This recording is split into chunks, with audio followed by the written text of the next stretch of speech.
This is Ross Payton here with Role Playing Public Radio. This is episode 17, the Bargain Bin Bonanza. Wow, we're almost legal age, man. We're not jail bait anymore. Well, I didn't know that the podcasting years, the age thing was measured in episodes. Is that like a dog year? You know, it's like 1 year of people years is 7 years of dog years. Is it something like that, Tom? Because we started doing the episodes last year, you know. So technically we're not even 1 year old. Podcasts grow up quickly, Ross. I see. In the hard streets of the internet. That's right. You better watch out or they'll curb stomp you.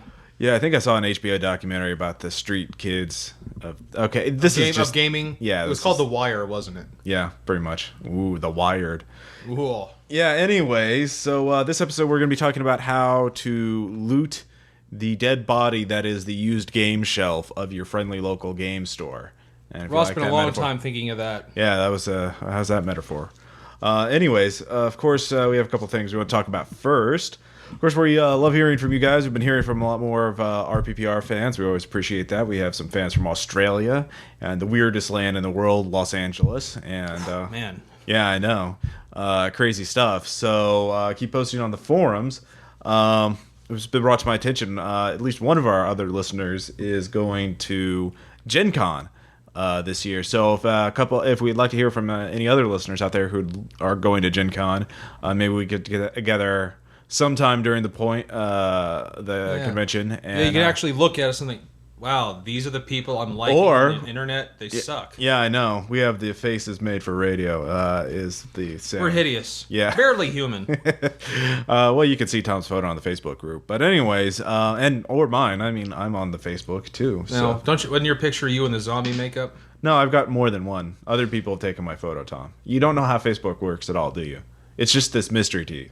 It's a series of tubes. Yeah. Anyways, so maybe I can run an after-hours game of Monsters and Other Childish Things or Delta Green or something. Some damn thing. And Ross but we'd like to hear awesome from you. He is. Yes, exactly. Because he must Or have maybe Tom could run a game. Would you like that, Tom? It's scary, isn't it? I'd have to deal with people I don't know. Oh, poor Tom. It's so scary. Anyway. Without the soothing balm of anonymity through the internet.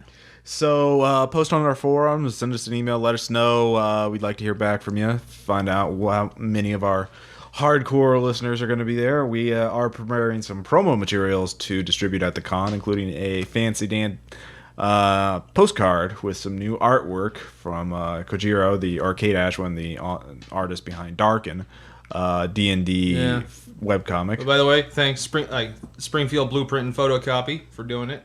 Well, not the postcards. They're doing the flyers. And well, still, I'm thanking them. Okay, thank them in advance. All right.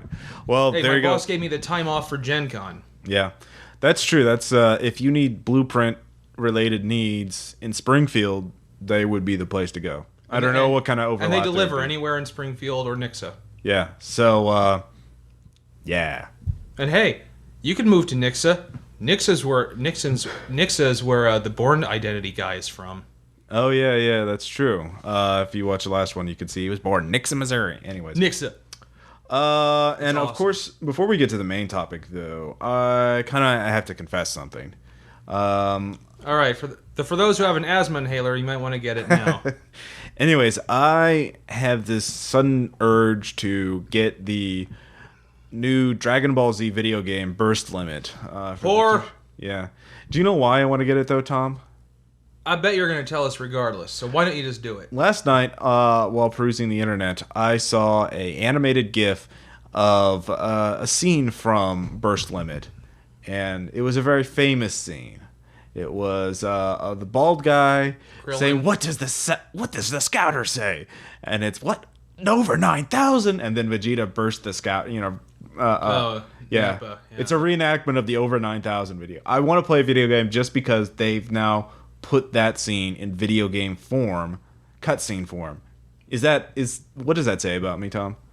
I don't know, Ross. Yeah. I watched the show back when it was popular. Do you remember the over 9,000 line? I do. You do. You actually. I even know the name. You saw it in the. I even know the name of the bald guy. Yeah, what's the bald guy? Napa. It's all vegetable names. Actually. What's a Napa? I don't know exactly. So good turnip, I think, or something. All right. Fair enough. Probably you people will know. I'm not interested if you do. So Yeah. don't correct us. Yeah. Well, correct us. Whatever. I don't care. Well, just don't correct me. Just pity me. Correct them, and then Hey Ross, shut your mouth. No one cares. You're sensitive about this. But you want to buy a Dragon Ball Z game, so Well, I don't want to buy it. Maybe when it's used for $5 or something like that, or you want to pay $5 of your hard-earned dollars to play that? Yeah. Steal the game for free, then maybe I won't think so less I'm not a of you. thief, Tom, and besides, you can't pirate console games nearly as easily as you can with PC games. Not that I would know. I've just heard about this stuff on the internet. Yeah. Anyways, moving on. Bargain bin Bonanza. Let's talk about that. That's our main topic. So, of course... Yeah, let's get off that other topic that makes me ashamed of you. Thanks, Tom. I don't know why I said that. Every local game store worth, its dice has at least one neglected shelf in the corner covered with dust with all the casualties of the gaming industry. For in the case of metagames, they have several shelves dedicated to Yeah. Not only do they have, mostly, of course, this is filled up with previous D&D versions sold off by hippies and former and recovering gamers who are now trying to become adults or whatever. have sex with women. Yes, and or the what would you call the parents who sell their satanic D&D books to get rid of them, or The first group I was ever with, 2 of the 3 gamers were with me had very hardcore Baptist parents. Yeah. Or the gamer switching his addiction for another addiction, selling his game book so he could buy CCG. Or of course, heroin. Yeah, and not just the D&D, then of course there's the used White Wolf books from previous editions. The used Shadowrun books. Yeah, that's it's mostly D&D and White Wolf. I mean, that's the bulk. The Shadow Wolf you get maybe something. Shadowrun, whatever. You said Shadow Wolf. What the hell is that? I was thinking of Lone Wolf. I'm Sorry. correcting you because I don't get to do that very often. I know. I'm a horrible person. You are. Anyways, so you have all these. Then you have the cornucopia, the potpourri of the other books. You have the fantasy heartbreakers. The one guy who thought he could make a better game than D&D, so he made his own fantasy world with its own unique gods and own version of elves and dwarves who hate each other, and their own version of orcs. And of course, there's like a million of those RPGs out there. So, but each one thought his idea was original and awesome. Yes, and they sold at least 5 copies. Probably. It's enough to pay for the actual publishing costs. No. Maybe. If they're lucky. They'll have the company over. And then, of course, there's the variant of the modern, usually post-apocalyptic, military-themed game. Trying to be riffs, but not admitting it. Yeah. Or Twilight 2000, the hardcore...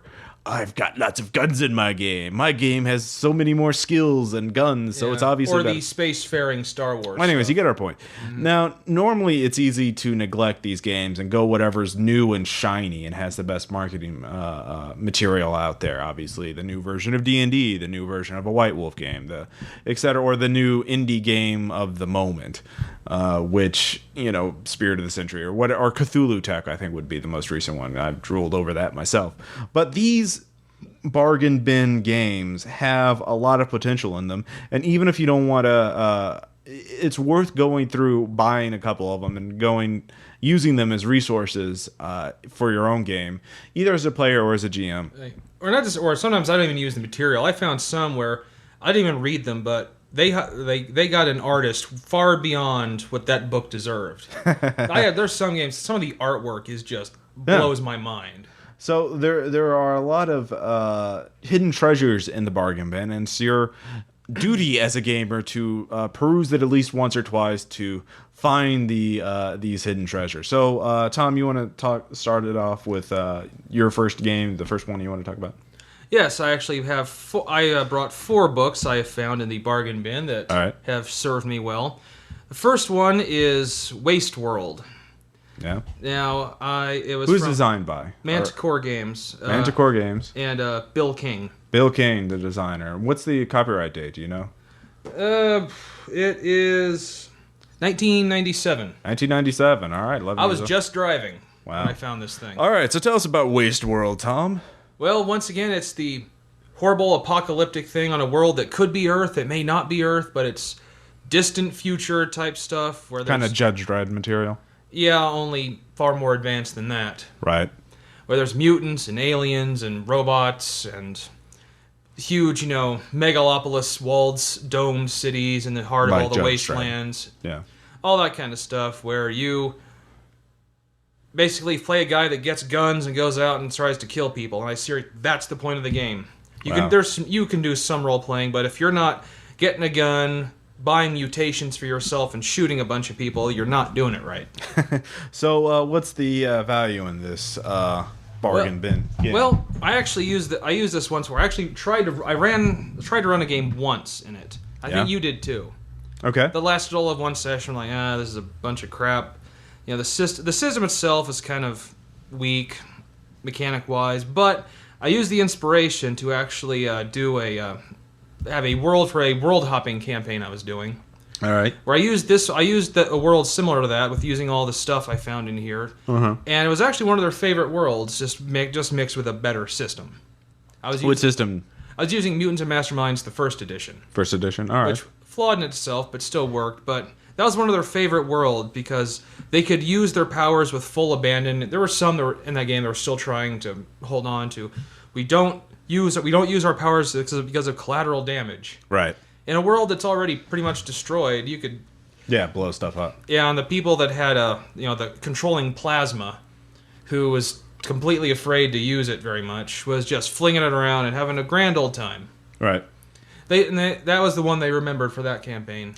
So basically, you treated the whole game as a scenario. So that's good. Obviously, if you're doing a dimension genre hopping game, grab a bunch of these bargain bin games, read through them, and use them and feel free to wreck them. We're gonna kill the Uber NPC. Oh, we're gonna blow up this, or whatever. Because I'm proud to say that world did not have Castor Troy in it. This was a time when I had moved beyond that. Just so you know, Tom had a thing about the movie Face Off, the John Woo, Nicolas Cage, John Travolta action movie, where for about 2 years he would just always make all of his PCs or NPCs in a game be Castor Troy, which is the Nicolas Cage bad guy with the gold-plated... Springfield Armory 45s, I still remember that. See, exactly. I know, I'm horrible. So we still give Tom over shit. I'm even not giving you shit anymore for the Dragon Ball Z thing. Yeah. I was very young then. I was very immature. Well, I only want to do it because it's a 4chan meme run amok. Anyways. I see, yes. So, all right, cool. So that brings me to my first point, which is basically the first use of these games is to loot them or treat them as material for your own game. Pull through whatever material you find quickly. If you need a new alien race, a new type of bad guy, a new type of magic item, find it and use it for your own game. You don't have to read the whole thing. Just flip through it and find whatever parts grab your eye. An example of this would be Orpheus. This is a White Wolf game that's highly regarded but not very popular. It's you're playing a ghost, basically a recently dead person. And this is pretty much the new version of Wraith, isn't it?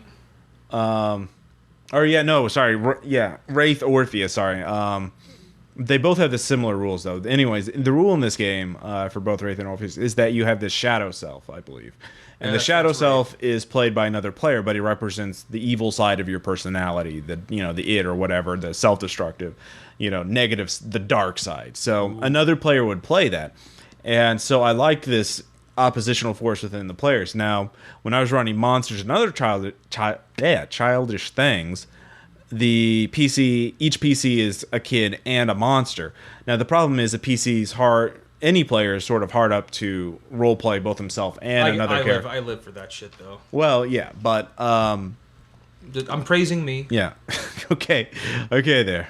Settle down. So what I would do is assign a monster to a different player, so the player would have someone else to roleplay against during their conversation scenes. During battle and stuff, the player would still call the shots for the monster, but it gave each player a chance to be, two characters and really liven things up. So that's something I looted from Wraith / Orpheus. I forgot which one, really. Probably Wraith, I think, really emphasized that more than Orpheus. Right. But I've got both games. So anyways, what's up next? Well, up next, I have Mutazoids. Mutazoids, all right. Now, this is old because this still carries the Boneheads sticker. Oh, yeah. Boneheads was a very old school gaming store in Springfield that closed down about 10 years ago. Something like that. Yeah, so right around Third Ed. Yeah, this is from Wit Productions Incorporated. Yeah. With a date of 1989. All right, very old back. school. This is once again another more a soft apocalypse kind of thing. It was a plague apocalypse, not nuclear mystical destruction shit. Yeah.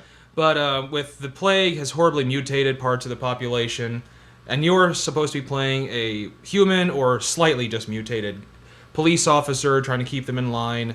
System sucks. Game is crap. It really is. But the system for creating mutants, I really enjoy that. Okay. And I used that in another game I did where I had the player stuck in a city being struck by a Resident Evil style virus. Mm-hmm. Then instead of making just zombies, it horribly mutated most of the people, and I used that chart to if I needed to roll up a quick one. Okay. So yeah, there's another example of grabbing elements. It's really fun. One of the players is so thoroughly, and this is the same person that can't even play the dark side missions on video games. Yeah. Refused, like, no, we can't kill them. They're still innocent people. And the other player's like, of course they're. Bang. And he actually there was a little girl that had three gaping mouths that he tried to save, and she devoured him. Wow. So Aaron was killed. Yeah. Wow. Horribly. Nice. Mm-hmm. Was that something planned, or is that just by the roll? It happened, and I was one of those. I asked, "You're gonna do what?" And he says, "I'm gonna save her. I'm gonna get her out of this nightmare city." And I'm like, all right, rolled some dice. She rolled good, so she just ate your lower jaw. Wow, crazy. So yeah, that. So again, though, you saw the system was crap. Though, what was crap about it? It was very clunky. Yeah, there's all kinds of rolling for stuff. Like too much rolling. Too much rolling. Okay. Yeah. So you sort of learn from that. You learn from its mistakes. And that's sort of my second point is it's sort of reading these older games, these bargain bin games, is a way to improve your own skills as a game designer, writer, master, or player. By seeing what has been done in the past. I mean, you might think your idea is great, but you can actually flip through these games and see other implementations and then read up on how players received it, how it was received in the community. Obviously, too much die rolling is obviously not good. Right. I remember looking through Mutazoid, I was just browsing through it, and like the mutant creation tables, like for each player you had to roll on each category: head, upper torso, throat, ears. I mean, and it's like, if you're just playing the slightly mutated, you roll a few times. Right. If you're playing the really mutated ones, which actually I thought was more interesting, you had to roll on every single one of them. Right, but that's a lot of rolling, and so if you're doing that, I mean, that's very time consuming. So look through these to get a better. I mean, if you're not so interested in improving your own abilities or your knowledge of gaming or role-playing game theory or whatever else, it's not as important, but I'd recommend it. I mean, I sort of love going through these older games and seeing how they do things. It can also be good to get you out of the haze of your own bullshit, too. Yeah, widen your perspective. I have another person, I'm not going to say names, but he's been working on a system for the better part of 15 years. Wow. And he thinks that when he gets this published, it's going to be the greatest thing ever, and the problem is, I've seen a lot of games that have done exactly the same thing. Yeah. In almost exactly the same way he's going to do it. And is it the guy I'm probably thinking of who's doing this system similar to Storyteller, or is it? No, different. Okay. Well, different system. Same guy, different system. Okay. I mean, he's gotten a lot better. I think he's kind of realized that. What's it similar to then? It's not so much the system as the idea. Okay. Of worlds within worlds. All worlds are connected. Oh, okay. Yeah, it was called Torg or Rifts. You could create your own worlds to play in. Uh-huh. Which he's kept it pretty much now he runs it with his friends now. Yeah. And is not trying to get it published anymore because I don't think he's realized that First of all, it's a saturated market, but he wants to sell it in Seattle. Okay. which it's really hard to get games published there, from what I understand. Well, I mean, it's a global market now. I mean, we'll talk about game design and the gaming industry. Actually, what I meant was I think he wants to open a gaming store. I see. Well, that's retail is different than Right. That's what I meant to say. But it's fun when he keeps it in the group to people that know it and like it and contribute to it. Yeah. But I don't know. I don't really think it has mass appeal. Yeah. So we'll talk about the gaming industry in the future. Well, as in Ross will talk about it. Oh, you could talk too, Tom. I mean, I'll allow it. I once thought about getting a game published, but I didn't. Thank you. But shortly, I mean, you can get a game published anywhere with Lulu and POD and RPG.now. You can just upload PDFs. Well, yeah, but you're not going to retire on the residuals. No, that's, I think, very few people. I mean, it's about love of the game, not... No one has followed the write a game, get it published, live comfortably forever. Right. I mean, because for one thing, you can't just publish one. You have to make it a career. Well, anyways, that's veering off topic. So we do that. Anyways, so that was what's your third game? My third game is actually one that I've actually ran as it is. Yeah? Teenagers from Outer Space. Yeah, I remember that. Yes, this is from the Fusion Powerhouse, or Fusion system. Yeah. They're the same as do Mecton Z. Yeah. And this one surprised me.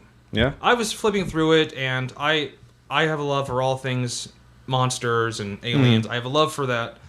So I saw it, and I saw the premise. I'm like, oh, this is interesting. It was only like $4. Yeah. I was actually surprised how fun it was to run and play it. Yeah. Because it's based on an anime comedy. Mm-hmm. And very rules light. Like you need one die. You don't roll that much. Yeah. And it's one of those games where I love a really high roll can fuck you up as much as a really good one, really low one. Okay. See, that's another thing. I mean, like, it's interesting game idea. Yeah, the example they give is, say you're rolling your charisma to try and ask a girl out. Basically, it's humans and aliens in Earth high schools. Kind of right, thing. Right. And they say, roll too high, and the girl may fall madly in love with you and follow you everywhere you go. I see. So, and I have a group, we love to do comedy, and we can do it. Okay. Comedy's the hardest thing to do, I think. Make it. Dying's easy, comedy's hard. Exactly.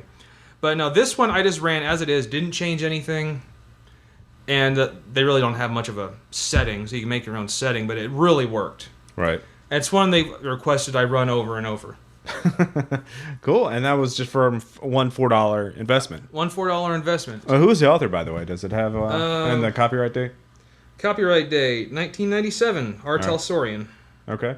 Well, open it up to the first page. 2K. Yeah. Oh, there's a little comic involved in it. Yeah. Okay, and written by Mike Pondsmith. Well, thank you, Mike Pondsmith. Yes, thank you very much. Actually, and so that brings me to my third point, the diamond in the rough, and that's a really good example that you got an incredible value from that $4 game. And I remember you talking about that a lot. Now, I have another game that's pretty similar to that, in that I've gotten a lot of value. It's Little Fears. Anyways, Little Fears is a horror game based on being a kid. Basically, it's like monsters and other childish things, only except they're not your friends. No, there's no monster. Well, yeah, the monster's not your friends, and it's based on ghost stories, scary stories to tell in the dark. To more darker themes, it does mention child abuse as a potential theme. That's why it's sort of controversial. I mean, I didn't use that in any of the games that I ran, but it was only $8. Apparently, it's a very rare game. Used copies are like $30 to $50 or so. Not exactly a bargain bin thing. Well, no, it was a bargain bin because it was. I just saw it in metagames for $8. I mean, not everybody recognizes its value. Right. So that's another thing. Diamonds in the rough. There are rare games out there that you can find for that they just sold and put a sticker on before they realized what they had. Yeah, or they don't realize at all. A lot of these obscure games are obscure and not. I don't think I ever played that game. No, but there's an actual play of it on our site, Little Fear's Night of the Squashed Cat. Oh, come on. You know I don't listen to our own site, Ross. Thanks, Tom. It's bullshit. But I ran several games of it, and then actually other people in the group, including Curry, who had never run a game before, ran her first game using Little Fears because it was such a simple concept of being a kid and having to deal with children's issues and, it was something everyone could relate to. So that's another example of a game that is a diamond in the rough. You just have to look out there and keep an eye out for these games that only cost you a few bucks, but you get an incredible value out of them. So what's your last game? My last game this is actually a supplement to a game I'd already bought at retail price. Yeah. It's a Cyberpunk supplements Chromebook 2. Mm-hmm. Now, I was only playing Cyberpunk, so I thought I just get the first edition book of it, Cyberpunk 2020, by the way, that's what I'm talking about. Because I like, it's cybernetics and big guns and armor. Yeah. Which, I'm going to go off on a brief rant here. Okay. My friend Sean loves to run CyberGen. Yeah. Which is like Cyberpunk 2027, where you're playing kids under effect with this nano plague that makes you part machine. He says this is great. It's not like Cyberpunk. We don't have to worry about big guns and armor. And every player in the group was like, we like big guns and armor. That's why we play. Give the players what you want, what they exactly. want. That's my rant. Okay. Anyway, but Chromebook 2 is the second style guide. Mm-hmm. Which, in this one, the thing that I was just flipping through it, and two things caught my eye in it. One, of course, would be completely obvious to you. Right. The first is it has rules for the full conversion cyborgs. Okay, yeah. Because arms are nice and legs are nice, but when you want to go full robot, the book has a bunch of options, including stuff that you really technically can't get because you'd go stark raving mad. Okay, fair enough. Yeah, the other is the exotic biosculpting. Yeah. Which is making yourself look like animals or things or insects, things that are not human, with surgery and modifications. Okay. And basically Cyberpunk became much more interesting to me with that. And this book was this was $350 that I bought. Oh, I see. And of course I brought it to the game master like, hey, can I use this book for stuff in it, please? And he's like, well, it's valid. Yeah. All right. So instantly the game was better. Okay. So my last example, though, would be sort of, obviously, what we've been talking about is running a game with these bargain games, because not only can you get the main book for cheap, you can get all the supplements. Now, my example would be Hunter the Reckoning. Oh, yeah. I ran like a 6-month campaign because I could get the main book for like $8 and all the supplements for like $4 to $5. So I just kept picking them up like candy. And so I ran a full-on... Everything in the Hunter books was allowed, all the different paths or disciples, or whatever they call it, creeds, I think they were called. Creeds, yeah. So we had players who were, there was a hermit, there was a judge, there was all this other stuff, and they had all these different edges. And everyone had a lot of fun. It was a really great I played campaign. a werewolf, as I recall.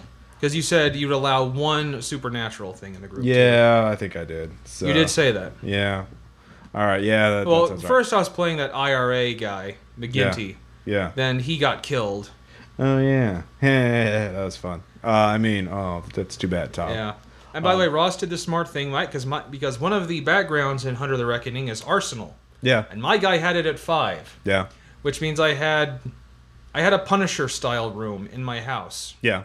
And Ross made sure that the cops confiscated all that crap before the teammates could get it for free. That's true. But Ross is a whore, by the way, for those who don't know him. I am a bitch. Yeah. So anyway, so you can run a whole game. So just think about, whatever's shiny, new, and awesome right now. I mean, in a few years, it's going to be much, much cheaper if you can wait that long. Especially, grab it actually, metagames, actually, all their 3.0 and 3.5 stuff is now like 60% off. Yeah. If you ever wanted to run a 3.x game, 3.5, grab it now. For one thing, Pathfinder's coming out. That's the Pazio's alternative to 4th Ed. Right. And they're doing it 3.5 compatible. So if you still love, multi-classing and splat books and prestige classes and all that other jazz. Which I do. Then go for it. I mean, it's a different playstyle. So anyways.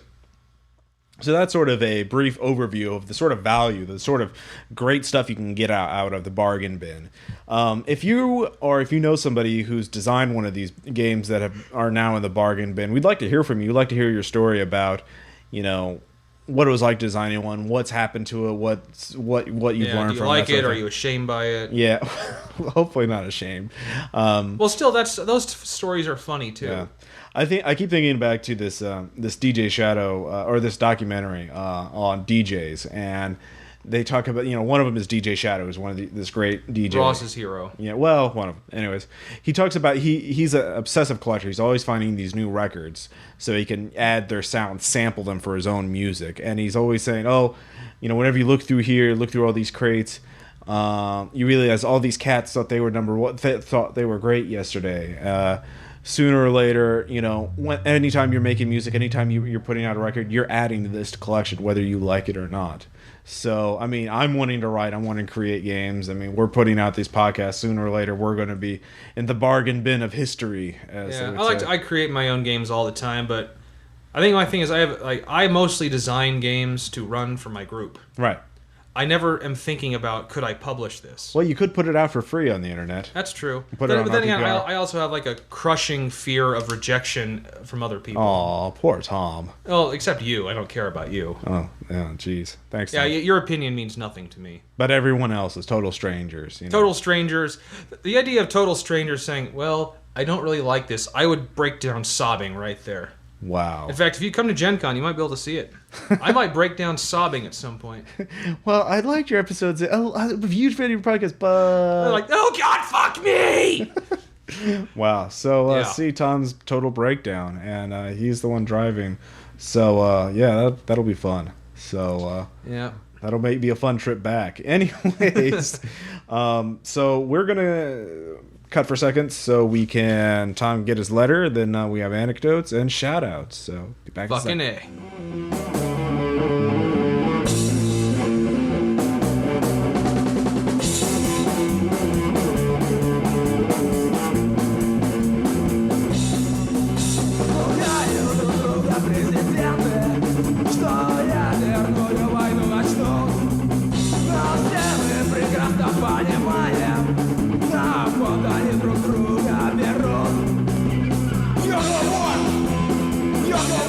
Recently, comedian and wordmaster George Carlin died.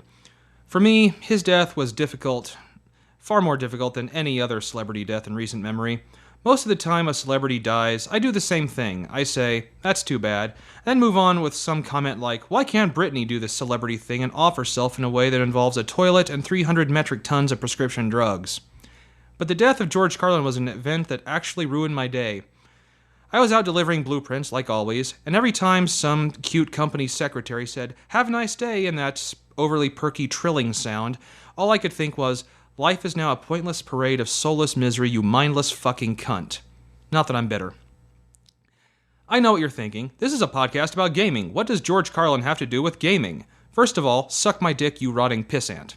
Second, Carlin has done wonderful things for the gaming world. For example, who doesn't think about his view about the bullshit of the sanctity of life when your band of adventurers slaughter the entire adult male orc population and realize, hey, we're the heroes? Who hasn't realized that a stronghold or headquarters is simply a place to keep your stuff while you go out and get more stuff? Or in this case, loot and pillage more stuff.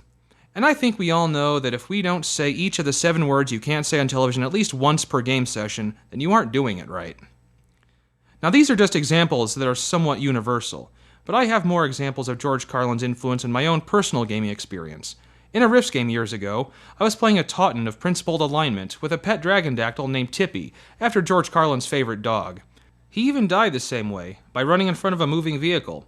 Of course, in my case, it was a low-flying Death's Head transport and not a milk truck. There was a White Wolf game I ran where I shared Carlin's hatred of golf by having a fight between a pack of werewolves and a Fomori with a 12-foot-long, 9-inch-thick, tentacle-like penis that attacked by spewing streams of corrosive ejaculate take place in an expensive upscale country club. Trust me, hordes of preppy assholes melted like the Swan ice sculpture.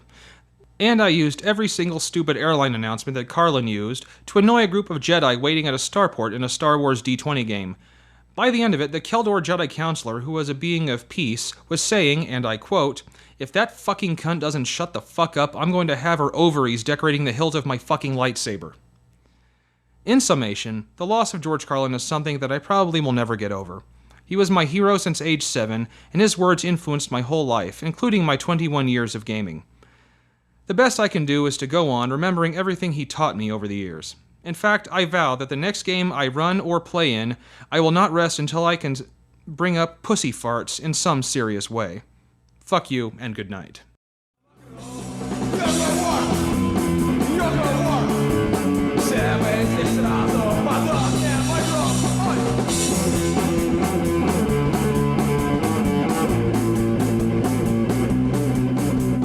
Great letter there, Tom. Thank you. I was tearing up there, you pussy fart.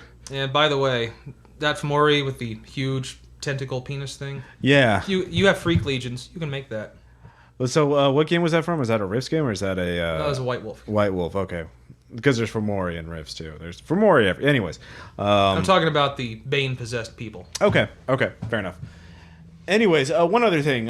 We've been doing a lot of actual plays lately, and we've got 2 more in the queue that I can upload at any time. But I know there seems to be 2 groups, people who really love our actual plays, and then people who don't give a damn about them whatsoever. So in order to placate both groups, I'm going to create 2 RSS feeds. One with everything, the standard RSS feed. And then I'm going to create a sans, actual play feed. So if you don't like the actual plays, you will have an option to not subscribe to that. I'll put this in the content for this post, so you can choose to opt out of the... I'll still put the standard RSS feed will have everything, but you can choose to get everything but the actual I don't plays. understand why you wouldn't, though. We're gaming gods here, man. Well, because not everybody wants to listen to 3 or 4 hours of us playing a game. And well, smart people would.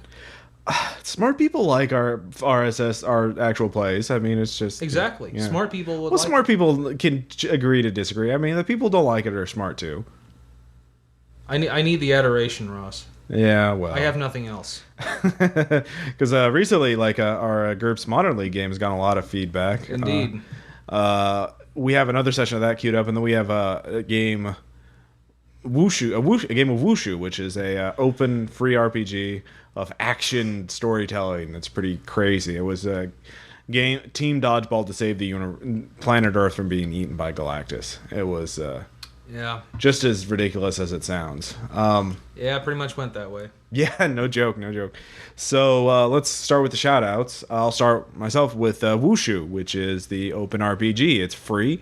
It's only like 6 pages long, easy to run, easy to set up. If you're panicked, if you don't know what to do for a game, download the rules, print them out, use that for a session. It's fun. It's not very complex. It's just some D6s, and the main trait is you describe what your character does in great detail. For each little detail you add, you get 1 extra die.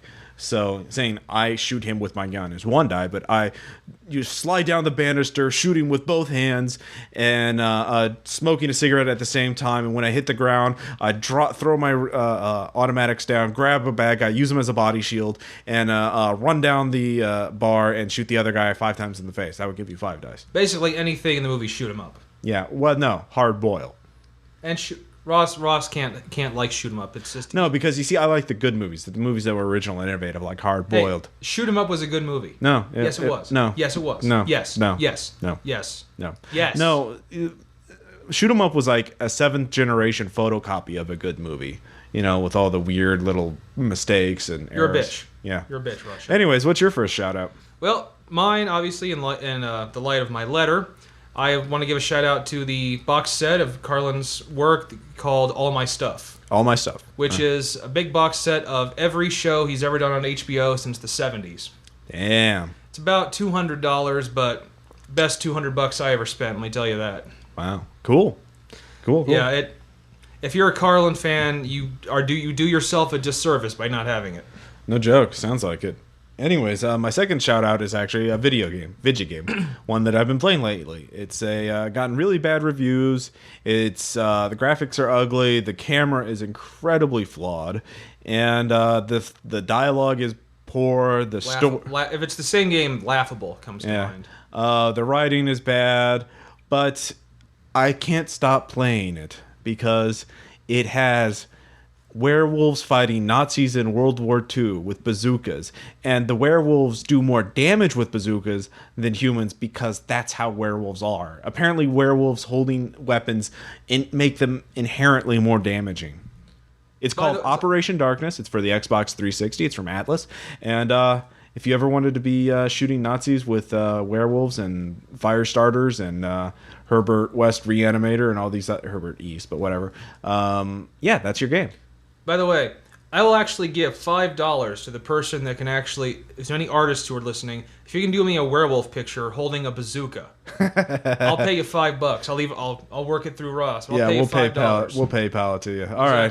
All right. So that's standing offer. So werewolf holding bazooka in an American outfit or a British outfit, soldier uniform, or does it matter? Doesn't matter. Does it have to be World War II bazooka, or can it be a modern bazooka? You just want a bazooka. I'll go for a World War II bazooka. Yeah. Or a Stinger missile. Stinger missile. Okay. Because I just watched Charlie Wilson's War, and those things are cool. Okay, fair enough. All right. But it has to be a good picture, no stick figure crap. So if you like ridiculously hard strategic RPGs, like this game or something like that, Operation Darkness, get it. They've only sold like 2,000 copies in the U.S. for a 360 game that's really bad, and it's probably going to disappear very soon. So get it now before it disappears forever. And goodbye. Yeah, so I'm having fun with it. But I don't care what anyone says. Serious about that offer, though. Okay. $5. All right. Anyways, you got one more shout out? Yes, I do. Mine is a movie that I first watched because of you. Yeah. Was The Lost Skeleton of Cadavra. Yeah. Ross knows exactly this movie. Yes, it's I know. Basically someone tried to shoot a movie done like those really bad horror B movies of the 1950s. Yeah, a B movie, of course, Night of the Blood Beast, Plan 9 Skull. from Outer Space. Yeah, those sort of, like Mystery Science Theater 3000 fodder. And they shot it on digital video, but they turned it to black and white. And it takes really good actors to act convincingly bad in a way that's like the dialogue has to be heard to be believed. Like, this will mean scientific advances in the field of science. I'm afraid we're dreadfully lost. I'm afraid. Yeah. So if you're a fan of that genre, if you're a fan of Mystery Science Theater, I would definitely recommend this movie. And Tom, there's a gaming reason why you like this. Yes, a gaming reason is I recently showed this to some other friends of mine, and I'm currently running a Mutants and Masterminds game. I totally pimp that game all the time. Yes, you do. And they insisted that we have a session where they fight the skeleton of Cadavra, which meant I had to go and create the lost skeleton of Cadavra using the Mutants and Masterminds rules. The immunity to all fortitude effects for being just an undead skeleton. Yeah. Mind control. Yeah. I had to do all that stuff, and they fought it, and yes, if you watch the movie, he made some of the heroes dance. Nice. And I had to do the voice too. I sleep now. Yes, exactly. So it's great stuff for a game. Anyways, so finally we have our anecdotes for the game. First we have one from Matt DeLeo, our fan from LA. So, anecdote for you. I ran into this problem just last night, as a matter of fact. My brother-in-law is our group's normal game master. He's complained about how tired he was and really didn't think it was a good idea to play last night. Well, being the RP junkies we are, we nagged and begged until he gave in. Turns out this was a bad choice on our part. We played D&D 3.5, and about 30 minutes in the game, we had 2 dead characters, a barbarian and a fighter, running from a horde of angry gnolls. Point here is I'm trying to make is I don't think it's a great idea to force a tired GM to play. I'm sure you might agree. Let me know what you think. So yeah, I would. Those make normally if you have a decent enough group, you can have one player that's out of it and still in that matter, but the GM's not into it. Yeah, the game's either gonna suck or he's gonna make you pay. Yeah, that's true. Or when the GM's in a bad mood. His girlfriend just left him. Yeah, exactly. Or his mom's kicking him out of the house, or his mom just burned his, D&D books or whatever. So, or he's tripping acid. Although those can be fun games in a way that's not really related to the game. It's like Asmodeus, Lord of the Ninth Circle of Hell, is looking at you in a way that's very suggestive. Yes, and then the walls start screaming, and so on and so forth. So yeah, it's great stuff. You must watch Common Law Wife. There's a 1 hour collection I have called Attack of the B Movies, which is just a collection of trailers from it. That's one of the trailers. It's the one that most sticks out. It's a guy just in a cheap hotel room. Yeah. Just saying you must see Common Law Wife. Yeah. That's true. Anyways, do you have any anecdotes, Tom? Nothing? Well, I had one of those. I had like, well, one of those bad game ones where everything fell apart last night. Oh yeah. Yep. What happened? You can cry on my shoulder, Tom. I don't want to. Okay.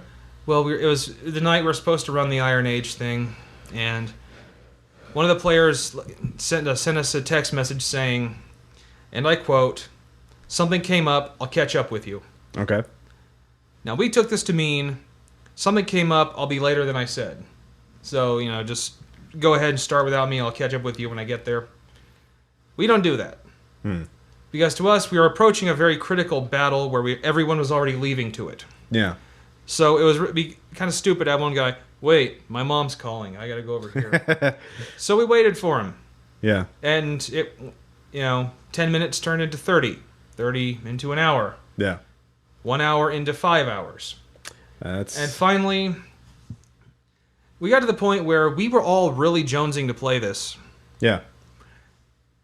So, and it got to the point we really started cursing him out. Which is bad, because if he had actually shown up at that moment. Yeah, he would have gotten it.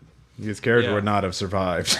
So, thank God, someone just thought, because I mentioned the Onion movie to Aaron. Yeah. He says, hey, isn't that at the video store? Can't we just go rent that? And Yeah. Oh, did you all watch it then? we rented it, and, well, I got tired of waiting for you to have a moment. Okay, that's fine. That's cool. And we watched it. By the way, I'll pimp that movie. That movie's fucking funny. Yeah.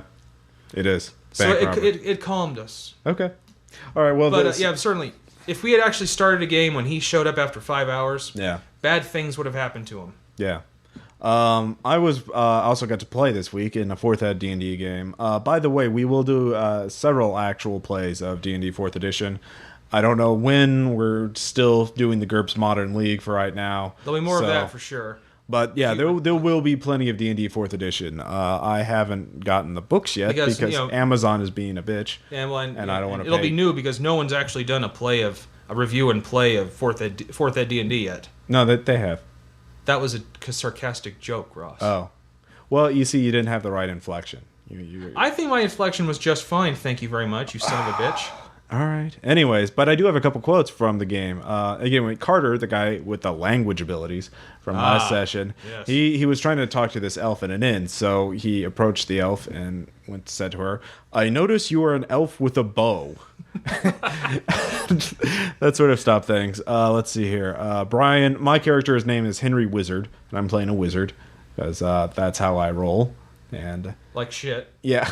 Oh, I spelled wizard differently. I spelled it like from the episode of Aqua Teen Hunger Force interfaction. Okay. Anyways, are you whispering to him with your wizard lips? And then also this is another thing from Carter. How do you not get a sex vibe from that quote? Yeah. If you're here to drink in peace, why haven't you touched your drink? Carter bought the elf a drink and didn't.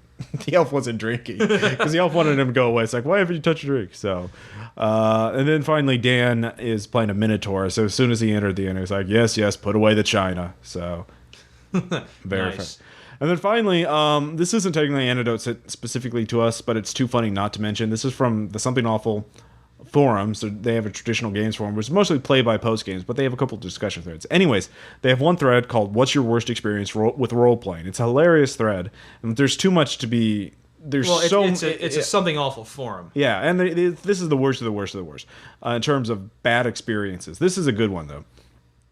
Anyways, I've got something to contribute as far as horrible RP goes. This happened around when I first started playing D&D with my regular group. Our regular DM had decided that he wanted to play as a PC for a quick change of pace, so we allowed one of the other players DM for the first time. What we didn't realize is this DM sucked ass, and what followed was a railroaded tard fest that we still joke about today.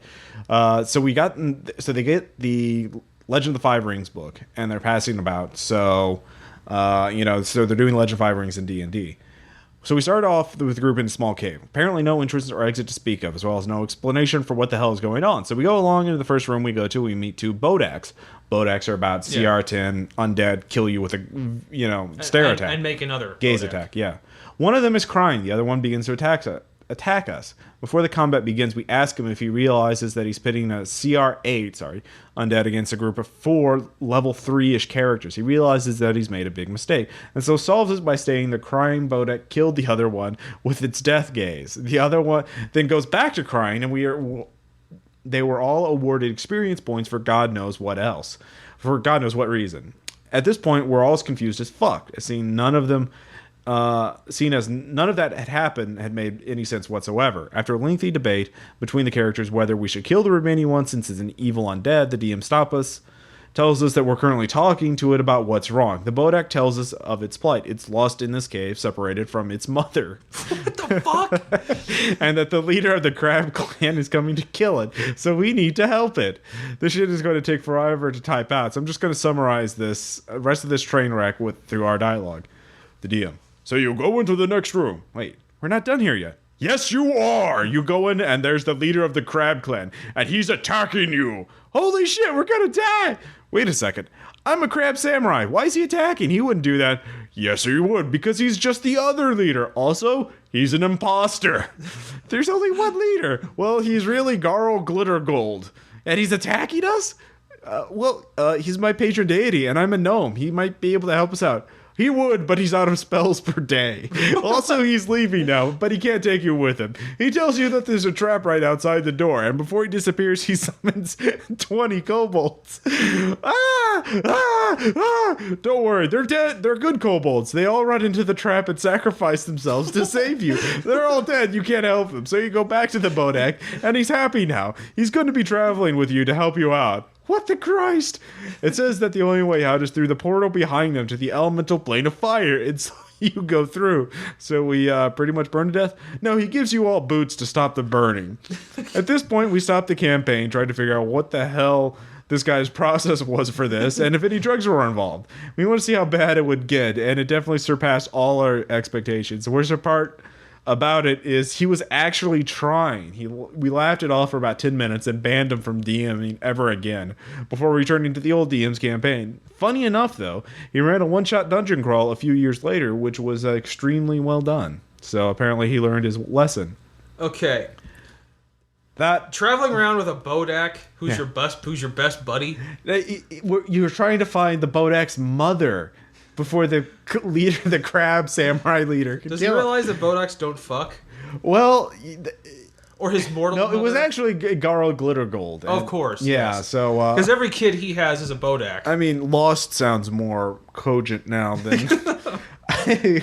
I just had to read that because it was just so insane. But I'll link to the thread. The whole thread is hilarious. So, it's a great stuff. But that's either the worst. That's like abstract avant-garde RP that or on a level we can't even. It's cover. either that or a shit-stained piece of toilet paper. Well, one man's shit is another man's bargain bin bonanza. I don't know. Fucking A. Yes.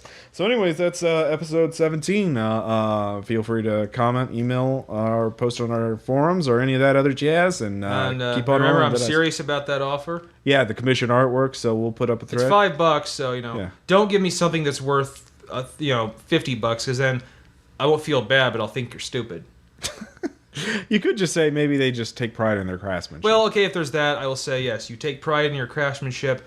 And we'll certainly mention you. We'll link to your site if you have a website. Yeah, but don't do an MS Paint stick figure drawing and try and expect to get $5. That would just be lame. Anyways, all right. Well, we'll see you next time. All right. See you. Bye.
Где-то на горизонте